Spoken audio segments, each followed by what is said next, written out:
the much vaunted petroleum industry bill that's set to deregulate the oil industry in Nigeria and try to get a lot more local participants active in the market. It's a bill that everybody's been anticipating but taken so long to come into law. Let's find out why that is. We're joined now by Dakuku Peterside, who's chairman of the House Committee on Petroleum Resources Downstream. Thanks so much, Honourable Peterside, for your time. Why the delays in getting the PIB into law?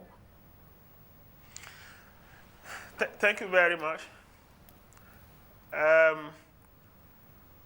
Essentially, it's not true to say that the PIB is unnecessarily being delayed from becoming a law.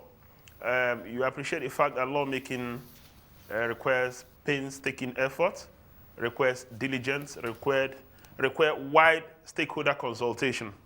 It's unfortunate that the PIB bill was initiated during the last assembly, and no sooner than it was initiated, Nigeria got into a transition program, trying to transit from one government to the other, one civilian administration to the other, and it was severely affected by the electoral process.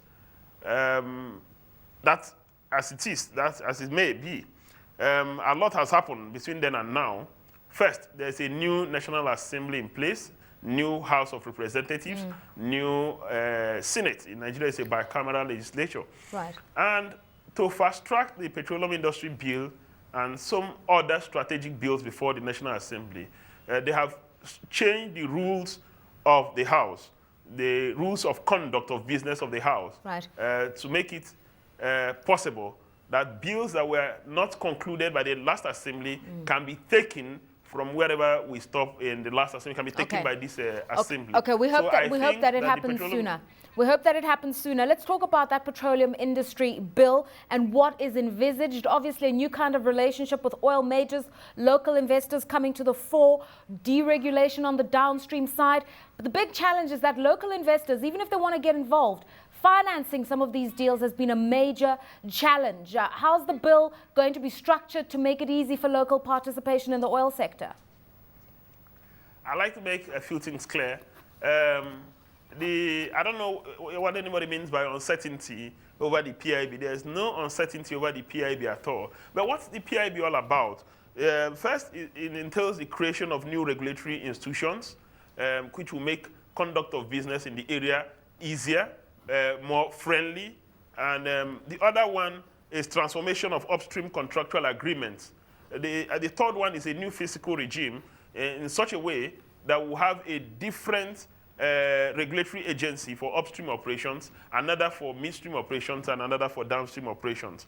And of course, there will be deregulation of the downstream sector. That's been envisaged. And finally, reduce government participation in industry and enhance transparency. In all resource-rich countries, you know the issue of transparency has been some sort of a challenge, and the PIB deals with the root of the matter. Right. On the issue which you mentioned, how will Nigeria handle the whole of this in terms of outflows and cancelled contracts? First, when it comes to investment in the oil and gas industry, you must balance risk and reward.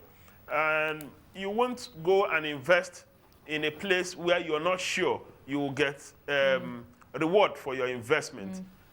One of the things the PIB bill does is to ensure that it accommodates the interests of the locals. Now, the other question is, can the locals handle the fallout of this?